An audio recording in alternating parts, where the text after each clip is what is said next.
আল্লাহ, একমাত্র আপনার কাছেই আমি আমার দুর্বলতার কথা জানাচ্ছি এবং একমাত্র আপনার কাছেই আমি আমার অভাবের কথা জানাচ্ছি এবং মানুষের নিকট আমার অসম্মানের কথা একমাত্র আপনাকে বলছি।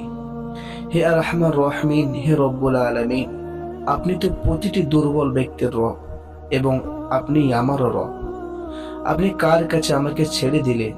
এমন অচেনা মানুষদের কাছে যারা আমার ক্ষতি করতে চায়, নাকি এমন শত্রুর কাছে যাকে আপনি আমার থেকে অধিক শক্তি দিয়েছেন?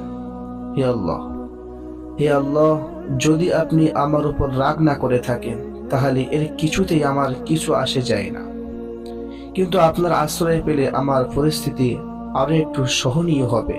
হে আল্লাহ, আমি আপনার চেহারার নূরের কাছে আশ্রয় চাই, যা সব অন্ধকারকে উজ্জ্বল করে দিয়েছে, যা দুনিয়া ও আখিরাতের সব বিষয়ের সংশোধক। আল্লাহ, আপনার রাগ ও অসন্তুষ্টি থেকে আমি রেহাই চাই। আল্লাহ, এসব কাজ শুধু আপনাকে খুশি করবার জন্য, এবং আপনি ছাড়া কোনো শক্তি নেই, কোনো ক্ষমতা নেই, কোনো ইলাহ নেই, কোনো মালিক নেই। তাই আপনার কাছে আমি পানাহ চাই।